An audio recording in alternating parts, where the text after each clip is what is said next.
जाडरबाबला जिल्हा परिषद मतदारसंघात चुरशीने होणार तिरंगी लढत। जाडरबाबला तालुका जत जिल्हा सांगली येथील जिल्हा परिषद मतदारसंघामध्ये यावेळी चुरशीने तिरंगी लढत होणार आहे।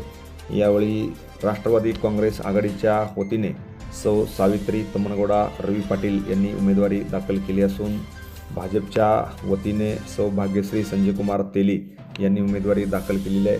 तर सौ सिंधुताई विठ्ठल पुजारी यांनी वंचित बहुजन आघाडीकडून या ठिकाणी उमेदवारी अर्ज दाखल केलेला आहे। त्यामुळे या ठिकाणी तिरंगी लढत होणार असून या मतदारसंघात तिन्ही महिला एकमेकाच्या विरोधात उभे टाकलेले असून या मतदारसंघात आता जोरदार प्रचार सुरू झालेला आहे। आज तिन्ही उमेदवाराच्या वतीने प्रचाराचा शुभारंभ होण्याची शक्यता आहे।